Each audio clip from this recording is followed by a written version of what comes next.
몇 년 전부터 우리나라 이제 젊은 사람들 사이에서 유행했던 말들이 있는데요.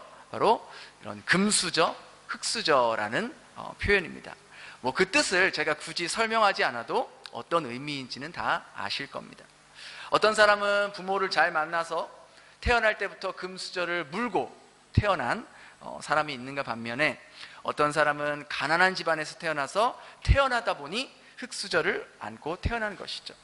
그런데 이 금수저와 흙수저를 나누는 그 기준이 부모의 사회적 위치나 혹은 재물의 많고 적음에 따라 나눠진다는 것이죠. 이것은 지극히 눈에 보이는 경제적인 물질과 권력에 기반한 세상적인 기준이라고 말할 수 있는 겁니다.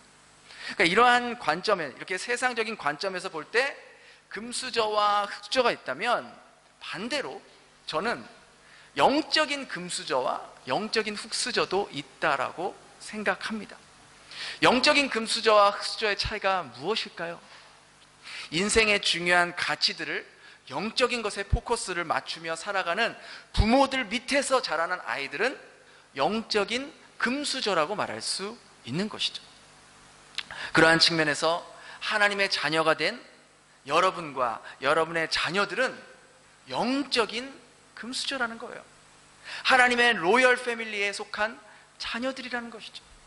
그런데 많은 경우 이 영적인 금수저인 우리들이 세상적인 금수저의 모습을 보고 그것을 부러워하고, 또 그런 모습이 되기 위해서 하나님이 허락하신 영적인 금수저는 버려둔 채 세상의 금수저를 얻고자 하나님께는 물어보지 않고 세상의 트렌드에 따라가기 급급한 모습을 보일 때가 너무나도 많다는 거예요.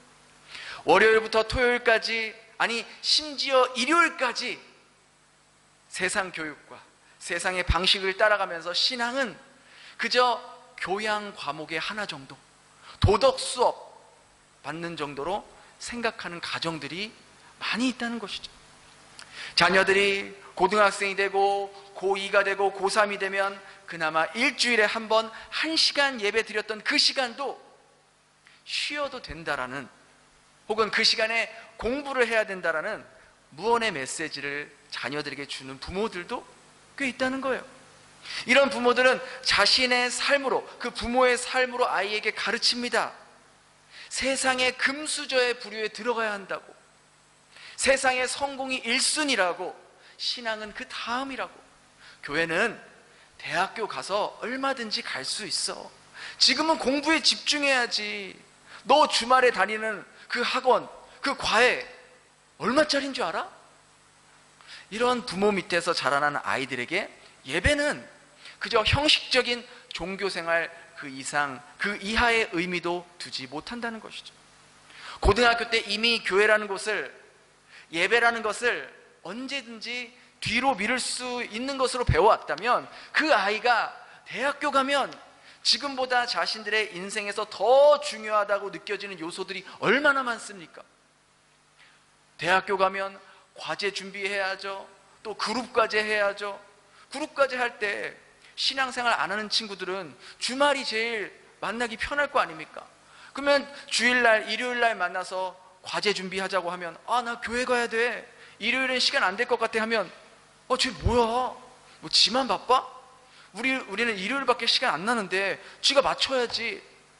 그러면 또 어쩔 수 없이 거기에 맞추는 거예요. 친구들이 주말에 놀러 가자고 하면 같이 놀러 가고 싶죠. 혹여나 하나님 안 믿는 이성 친구라도 사귀면 주말에 이성 친구가 데이트하자고, 공원 가자고, 영화 보자고, 놀이동산 가자고, 뭐 어디로 놀러 가자, 그러면 앞에 언급한 대로 예배가 뒷전이었던 친구들은 대부분 따라가겠어요, 안 따라가겠어요? 당연히 따라가죠. 대학교 때부터 스펙을 쌓아놔야 취업에 유리하다고 생각하니까 주말에도 여러 가지 스펙에 도움이 될 만한 것들을 찾아보게 되는 거예요. 이렇게 여기게 되는 이유는 교회 가서 예배 드리는 것이 나의 대학생활에, 나의 취업에, 심지어 더 멀리 가서 내 인생에 별로 도움이 되지 않는다고 생각하기 때문이에요. 오히려 주말에 이 황금 같은 시간을 허비하고 있다고 느껴지기 때문인 것이죠. 그러니 점점 예배와 신앙이 뒷전이 될 수밖에 없는 거예요. 이 말을 제가 그냥 근거 없이 하는 말이 아니라 2022년도에 목회 데이터 연구소가 발표한 자료에 따르면요, 우리나라 지금 청년층 19세에서 29세 청년층 기독교율이 2017년도에, 그러니까 불과 한 7년 전이죠. 7년 전에는 21%였는데 2022년도에 보니까 절반으로 뚝 떨어졌어요. 11%밖에 안 되는 거예요. 절반으로 감소했습니다. 그리고 실천신학대학원 21세기 교회 연구소에 발표한 그 발표에 따르면은요, 하나님을 믿는, 그러니까 교회를 나가고 있는 기독 청년들 19세에서 29세 그 기독 청년들의 92%가 돈이 최고의 가치라고 대답을 했습니다. 하나님을 안 믿는 사람들이 이렇게 대답한 게 아니라 하나님을 믿고 있다는 젊은 청년들, 우리가 소위 말하는 다음 세대, 그 청년들이 돈이 인생의 최고의 가치라고 10명 중 9명이 그렇게 대답을 했다는 거예요. 종교의 필요성을 느끼지 못하는 이 시대에 청년들의 관심사가 무엇인가 또 조사를 해보니까 1위가 내가 원하는 일자리가 97%였습니다. 그리고 2위가 높은 소득과 많은 자산이 94%, 3위가 연애, 4위가 결혼이었어요. 젊은 청년들이 이렇게 생각하는 원인에 대해서 사회적인 분위기와 또 현실적인 큰 문제가 가장 큰 부분을 차지하고 있겠지만, 그에 앞서서 우리 자녀들이 어렸을 때부터 이 물질 만능주의 영향권 아래 있다 보니까 경쟁사회의 시스템에 자연스러워지고 또 사회의 주류 계층에 들어가는 것이 곧 인생의 성공이라고 굳게 믿고 있기 때문이라는 것이죠. 그런데 이러한 기조에 크게 한몫을 한 역할이 바로 그 자녀들의 부모라는 것입니다. 한국 부모들은요, 자녀가 주류 사회의 그 중심에 당당하게 서는 것을 굉장히 갈망하고 있습니다. 내 자녀가 알아주는 대학에 들어가면, 소위 대기업에 취업하면 그것만큼 기쁘고 막 사람들에게 자랑하고 싶은 마음도 또 없다는 것이죠. 반면에 자녀들이 비주류에 분류되는 학교들, 소위 인서울이 아닌 지방의 학교를 다니는 것을 용납하기 어려워합니다. 저 어디 지방의 이름 모를 회사에 들어가는 것에 굉장히 속상해합니다. 그런데 하나님 나라에는 주류와 비주류의 구분이 없는 거예요. 그것은 어디까지나 세상의 관점에서, 세상의 시스템에 의해서 만들어 놓은 분류법이지, 하나님 나라 안에서는, 하나님의 관점에서는 모두가 주류라는 것이죠. 어떤 학교를 선택하고 또 어떤 방식으로 자녀를 교육할 거라는 것은 다 각각 가정의 믿음의 선택이겠죠. 그래서 자녀와 함께 기도하는 가운데 선택하는 거예요. 물론 기도한다고 해서 우리 앞에 완벽한 길이 딱 이 길로 가야 한다, 짠 하고 나타나지 않아요. 기도한다고 A 대학에 가야 된다, B 대학에 가야 된다, 그렇게 말씀해 주시지 않잖아요. 그러나 보이지 않는 길 가운데 우리가 하나님의 자녀라면 하나님의 인도하심을 믿고 믿음의 선택을 해야 될 때가 있다는 거예요. 우리는 부모라는 역할 때문에 아이의 진로를 모두 우리의 손에서 결정해야 된다고 생각할 때가 너무나도 많은 거예요. 아이와 이야기하고 상의한다고는 하지만 결국은 다 부모가 정해놓은, 생각해놓은 틀 안에서 그렇게 아이의 진로를 결정하려고 하는 경향이 많다는 것이죠. 물론 부모가 어느 정도 우리 자녀들의 가이드라인을 잡아줄 필요는 있죠. 근데 부모가 아이의 진로에 대해서 잘 모르는 것이 꼭 아이에게 손해가 된다는 법은 없다는 것입니다. 저도 생각해 보니까 저희 부모님도 저와 저희 형의 진로에 대해서 사실 그렇게 크게 관여하지 않으셨어요. 사실 그런 정보도 잘 모르셨던 것 같아요. 지금 생각해 보면 여러분의 부모님도 마찬가지 아닙니까? 여러분의 부모님이 여러분에게 진로에 대해서 물론 많이 공유하고 상의한 부모님도 있지만, 저희 부모님 세대는 다 먹고 살기 바쁘고 힘들게 그때 당시에 그냥 살아왔기 때문에 막 우리가 그렇게 막 부모님과 진로에 대해서 상의하고 고민하고 그러지 않았어요. 뭐 부모님들, 그때 당시 부모님들이 막 뭐 입시 설명회 다니고 그랬나? 잘 모르겠어요. 안 그랬던 것 같아요. 그렇잖아요? 근데 저희 부모님이 그렇게 저희의 진로에 뭐 크게 관여하지 않고 막 그렇게 알지 못하셔도 저와 저희 형이 자신의 진로를 찾는데 크게 어려움을 느끼지 않았다는 거예요. 반대로 내가 잘 안다고, 어떤 아이의 진로에 대해서 잘 안다고 내 자녀들이 모두 다 최고의 선택, 최선의 선택을 할 수 있도록 도와준다는 보장도 없는 겁니다. 오히려 여러분, 엄마가 너무 많이 알고 있는 것이 아이에게 더 많은 혼란과 더 많은 복잡함을 가중할 때가 많다는 것이죠. 저도 새 아이를 키우다 보니까 저마다 다 성격이 다르고 재능이 다르고 성향이 달라요. 에스더 다르고 다니엘 다르고 사무엘 다 다르다는 거예요. 어떤 애는 한 자리에 진득하니 앉아서 오랫동안 책을 읽는 애가 있는가 하면 어떤 애는 5분도 채 못 앉는 아이가 있어요. 뭐 어떤 애인지 충분히 여러분 다 아실 거예요.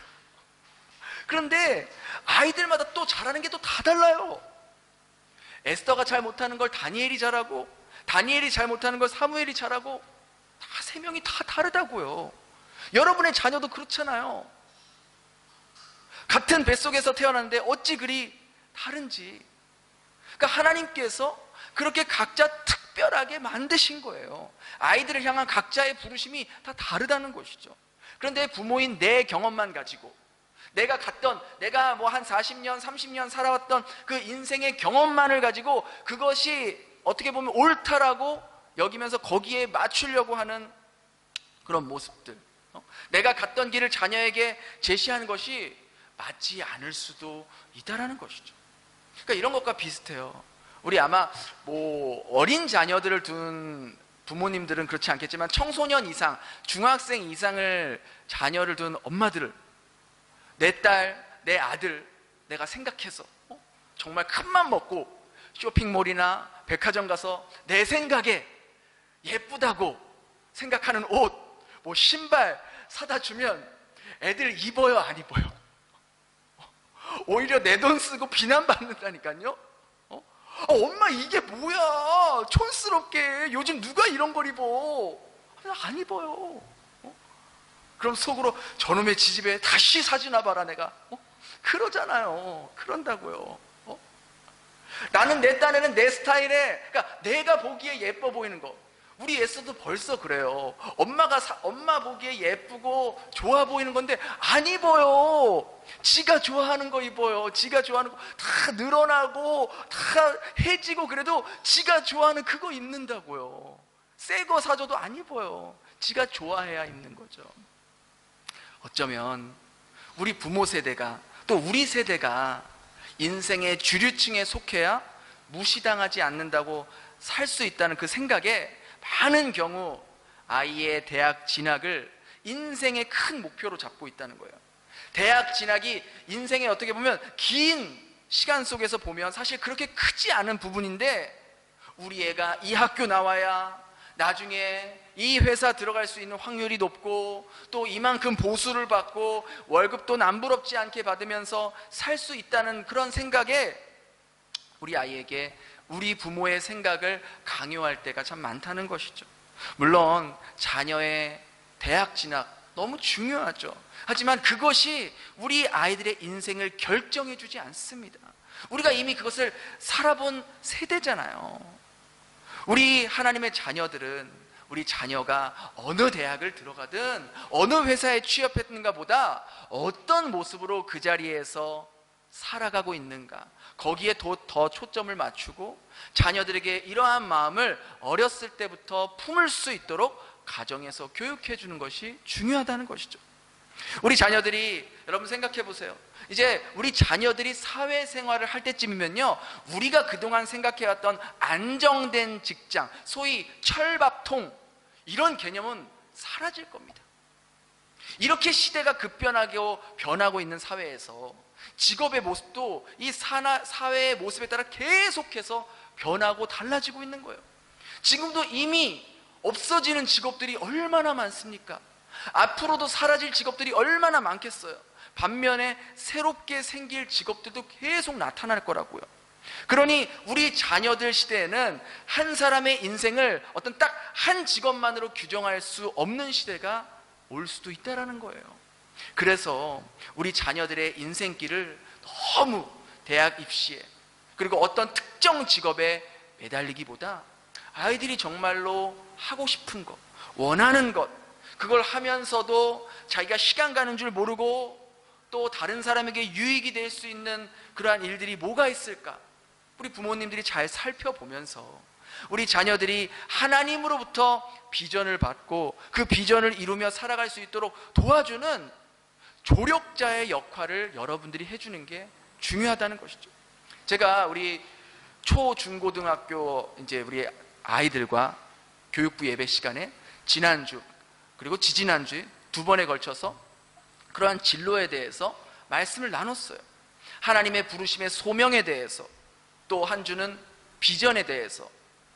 그래서 여러분들도 집에 가셔서 또 우리 자녀들과 대화하실 때 이번 주에 지난주에 목사님이 비전에 대해서, 소명에 대해서 들었다는데 넌 어떻게 생각해? 하면서 자연스럽게 대화를 하는 거예요. 그러면서 아이가 하나님 안에서 자기가 하고 싶은 것들을 발견할 수 있도록 도와주는 거죠. 하나님 나라의 인재들을 키우겠다는 목적을 가지고 학생들을 가르치고 있는 거창 고등학교에서는요, 고등학교 3학년 재학생들에게 직업 선택 10계명에 대해서 말해주고 이 10계명을 토대로 직업을 선택하라고 가르치고 있어요. 굉장히 충격적인데? 자, 하나, 월급이 적은 쪽을 택하라. 둘, 내가 원하는 곳이 아니라 나를 필요로 하는 곳을 택하라. 셋, 승진 기회가 거의 없는 곳을 택하라. 넷, 모든 조건이 갖추어진 곳을 피하고 처음부터 시작해야 하는 황무지를 택하라. 다섯, 앞을 다투어 모여드는 곳은 절대 가지 마라. 아무도 가지 않는 곳을 가라. 여섯, 장래성이 전혀 없다고 생각하는 곳으로 가라. 일곱, 사회적 존경 같은 건 바라볼 수 없는 곳으로 가라. 여덟, 한가운데가 아니라 가장자리로 가라. 아홉, 부모나 아내나 약혼자가 결사반대를 하는 것이면 틀림없다. 의심치 말고 가라. 열, 왕관이 아니라 단두대가 기다리고 있는 곳으로 가라. 여러분은 여러분의 자녀를 이 10가지 중에 한 가지라도 적용시킬 수 있겠습니까? 적용시키고 싶겠습니까? 아마 한 가지도 납득하기 어려울 것입니다. 이 거창 고등학교의 직업 10계명을 만드신 분은 지금은 돌아가신 고 전영찬 교장 선생님이신데요, 이분은 이웃사랑의 참 뜻을 잘 아는 사람이었어요.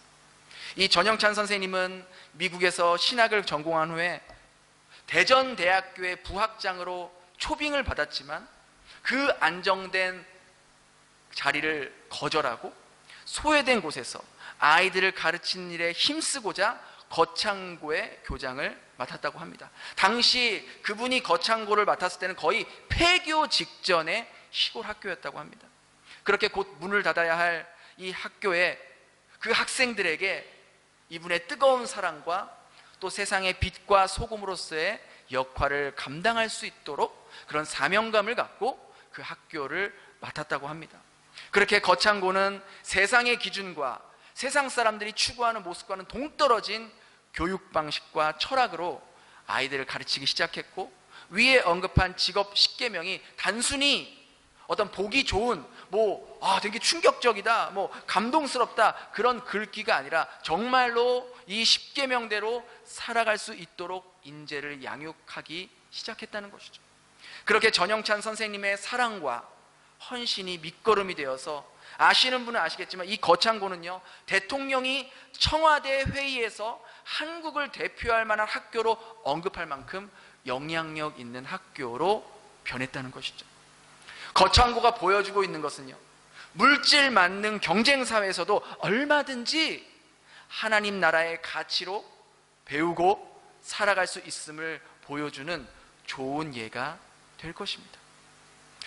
여러분, 예수님도 마찬가지고 예수님의 제자들의 모습을 한번 생각해 보세요.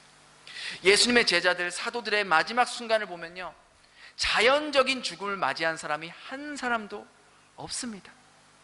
칼에 찔려 죽고, 창에 찔려 죽고, 십자가에 거꾸로 매달려 죽고, 노예로 끌려와서 평생 노예로 살다 죽었습니다. 우리가 진리를 따라 살다 보면 때로는 세상으로부터 받는 불리함과 손해를 볼 수 있습니다. 예수님의 제자가 된다는 것은 희생을 각오하는 삶입니다. 이와 같이 우리가 하나님 나라의 가치를 품고 이 땅에서 우리 자녀들을 주님의 말씀대로 양육할 때는 때로는 우리 애가 손해보는 것처럼 느껴질 때가 있어요. 실제로 손해를 볼 때도 있을 겁니다. 그러나 우리가 마땅히 선택해야 할 길을 선택해야 한다는 것이죠. 그리고 우리 자녀들에게도, 우리 하나님의 자녀들은 넓은 길, 사람들이 좋아하고 사람들이 원하고 따라가고 싶은 길이 아니라 좁은 길, 사람들이 잘 찾지 않는 길로 갈 수 있어야 한다고 가르쳐야 한다는 것이죠.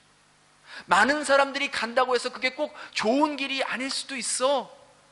지금 손해를 보는 것 같고 지금 실제 손해를 본다 하더라도 우리 하나님의 자녀들은 하나님께서 원하는 방식대로 살아야 돼.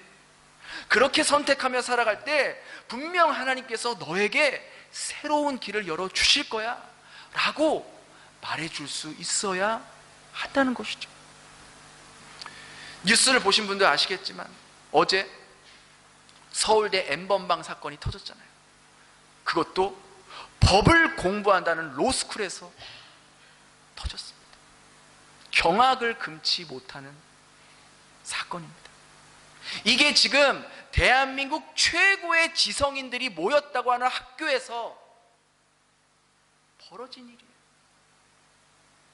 소위 엄마들이 보내고 싶어 하는 그 학교에서. 이게 뭘 말해줍니까? 이 땅에 그 어떤 교육체제나 시스템이나 커리큘럼도 학교도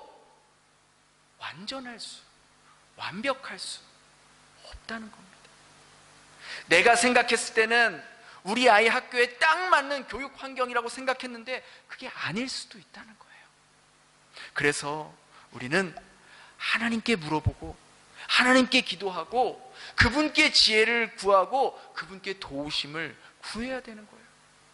또한 부모로서 원하는 그 모습으로서 아이의 진로를 미리 결정해 놓고 아이와 대화하는 것이 아니라 자녀의 인생을 하나님께 맡기고 우리는 좀 한 발 뒤로 물러서서 자녀의 진학과 또 진로에 대해서 얘기하는 자세가 필요하다는 것이죠.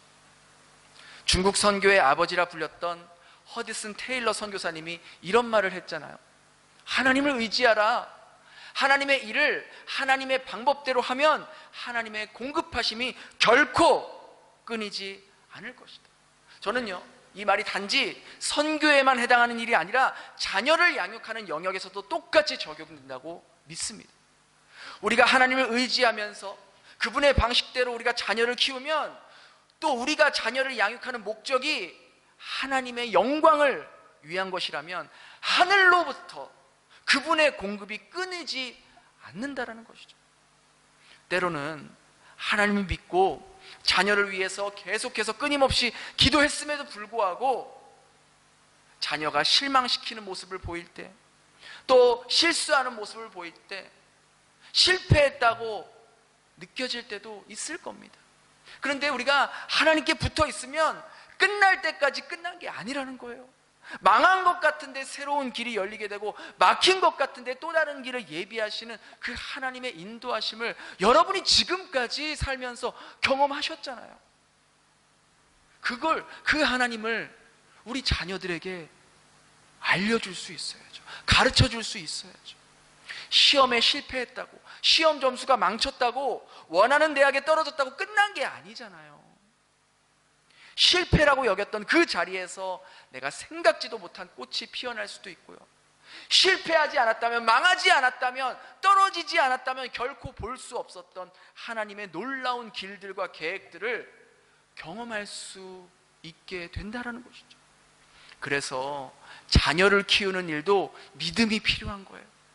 아이를 키우면서 우리가 느끼는 공통점은요, 점점점 아이가 커가면서 내가 자녀를 위해 할 수 있는 것은 아무것도 없구나, 그런 생각을 더 깊이 더 자주 하지 않게 됩니까? 않습니까? 그리고 이런 생각은 우리를 더욱더 기도의 자리로 이끈다는 거예요.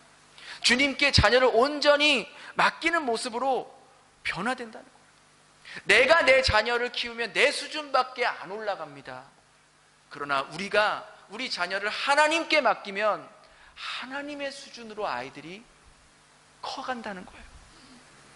그동안 우리가 답을 정해놓고 아이에게 그 답대로 따라오라는 식의 양육이 아닌, 오늘 이 시간부터 우리 자녀를 하나님께 맡기는 연습을 하면서 세상의 금수저의 모습으로 키우는 것이 아니라 정말 영적인 금수저, 하나님 나라의 그러한 금수저의 모습으로 우리가 또 키우고 양육할 수 있는 저희 모두가 될 수 있기를 예수님 이름으로 축원합니다. 우리 이 시간 그렇게 우리 사랑하는 자녀들을 위해서 함께 기도했으면 좋겠어요. 하나님, 우리의 마음 깊은 곳에 자녀에 대한 불안한 마음을 이 시간 주님 앞에 내려놓기를 원합니다. 사탄이 집요하게 심어준 경쟁의 논리 속에서 무언가 하지 않으면 계속 뒤처질 것 같고 손해볼 것 같은 그러한 불안과 두려움 때문에 많은 경우 우리 사랑하는 자녀들에게 윽박지르고 신경질적으로 대했던 저희들의 무지함을 용서하여 주시옵소서. 때로는 비싼 학원, 비싼 과외를 배우게 하는 것만으로 부모의 역할을 다한 것으로 착각하면서 아이들에게 영적인 가치를 가르치는 일에는 소홀히 했고, 하나님을 우선순위로 두며 살아가는 마음에 대해서 가르치지 않았다면 다시 한번 저희들에게 지혜를 주시고 주님께서 원하시는 모습으로 우리 가정을, 우리 자녀들을 주님께로 인도할 수 있도록 도와주시옵소서. 주님, 때로는 자녀의 교육 문제로 믿지 않는 남편과 가치관이 부딪히고 생각이 다를 때도 있습니다. 이럴 때 저희들이 어떻게 말해야 되고 어떤 태도로 남편에게 대해야 할지도 주님 지혜를 주셔서 주님이 원하시는 방향으로 저희 가정이 인도될 수 있게 하여 주시옵소서.